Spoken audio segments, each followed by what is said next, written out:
ঘুম থেকে উঠে এত সুন্দর ওয়েদারটা দেখে তো আমি কাঁচাগুলো ভিজালাম। তো দেখো কাঁচা ধোয়ার পরে আকাশটার কি অবস্থা, তো মনে হচ্ছে এখনই যেন বৃষ্টি চলে আসবে।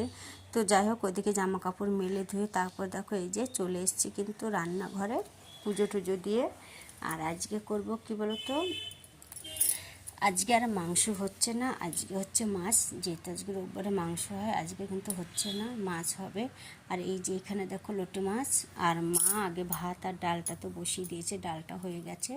আর আমি আজকে করছি বল মাছের কালিয়া। তো এর আগে আমি কোনোদিন করিনি বল মাছের কালিয়া। আমরা বল মাছ কী বলো তো বেশিরভাগ আদা জিরে বাটাটাই করে, তো বর বললো যে বল মাছের কালিয়া করবে, তো সে তার জন্য এখানে পোস্ত দিয়ে করেছি। মশলা দিয়েছি পোস্ত, আদা জিরে বাটা, পেঁয়াজ, টমেটো, আর তেল বেশি না দিলে ভালো লাগে না কালিয়াতে। তো যাই হোক ওদিকে কিন্তু হয়ে গেছে। তারপর দেখো এখানে কিন্তু আমি গোটা লোটে মাছ রান্না করার চেষ্টা করছি, কারণ আমি কোনোদিনই করে উঠতে পারি না, ভালো হয় না।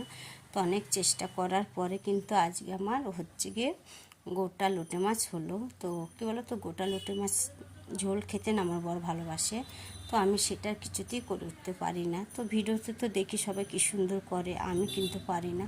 কি করব বলো, সবাই তো সব কিছু পারে না। তো যাই হোক আজকে আমি চেষ্টা করার পরে পেরেছি। তো ওদেরকে গোটা গোটা লোটে মাছ হয়ে যাওয়ার পরে এখানে আর একটা লোটে মাছ বাকি ছিল, তো দুরকমভাবে আজকে লোটে মাছটা রান্না করলাম। তো একটা গোটা রেখেছি আর একটা এরকমভাবে ভেঙে চুরে রান্না করেছি। তো যাই হোক অনেক কষ্টের পরে আজকে আমি গোটা লোটে মাছ রান্না করতে পেরেছি।